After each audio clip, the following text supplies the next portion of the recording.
భారత రాజ్యాంగ దినోత్సవాన్ని అల్లూరు జిల్లా ముంచింగిపుట్టు మండల కేంద్రంలోని స్థానిక బాలూరు పాఠశాల విద్యార్థులు ఘనంగా నిర్వహించారు. బాలూరు పాఠశాల నుండి 4 రోడ్ల కూడలి మీదుగా రాజ్యాంగ పితామహుడు డాక్టర్ బిఆర్ అంబేద్కర్ చిత్రపటంతో భారీ ర్యాలీ నిర్వహించారు. చదవాలి చదవాలి రాజ్యాంగం చదవాలి అంటూ విద్యార్థులు నినాదాలు చేస్తూ ఉత్సాహంగా ర్యాలీలో పాల్గొన్నారు. అనంతరం మండల కేంద్రంలోని గల అంబేద్కర్ విగ్రహానికి ఉపాధ్యాయులు పూలమాలలు వేసి నివాళులు అర్పించారు. 4 రోడ్ల కూడలిలో మానవహారంగా ఏర్పడి భారత రాజ్యాంగ ప్రాముఖ్యతను వివరించారు.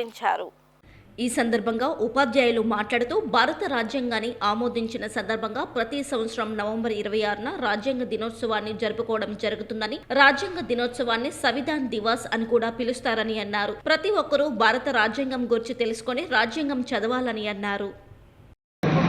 గొప్పతనం రాజ్యాంగం రచించినటువంటి అంబేద్కర్ గారి యొక్క గొప్పతనం, రాజ్యాంగం గొప్పతనం కోసం 10 మంది పౌరులకు స్వేచ్ఛగా విహరించడానికి ఎవరు కారణం అనేటువంటి విషయం 10 మందికి తెలియజేయాలనేటువంటి ఉద్దేశంతో ఈ 4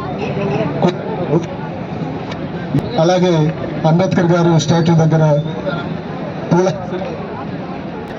అభిమానాన్ని అంబేద్కర్ గారి కోసం చాటి చెప్పుకోవడం అనేటువంటి జరిగింది. ఇది మనము హక్కులు విధులు బాధ్యతలని పదే చెప్పుకుంటాం, కానీ అందరూ హక్కులు విధులు బాధ్యతల కోసం మాట్లాడతారు. మన కుటుంబంలోనే బాధ్యత ఉంటుంది. వ్యక్తిగత బాధ్యత, కుటుంబ బాధ్యత, సామాజిక బాధ్యత, ఇలాంటి బాధ్యతలన్నీ కూడా ఏనాడు అంబేద్కర్ గారు రాజ్యాంగం మన కోసం దాన్ని ఎలా నిర్వహించుకోవాలి మన జీవితాల్లో అని ఉన్న ఈ గొప్ప విషయాల్ని మనం పాఠ్యాంశాల ద్వారా తెలుసు.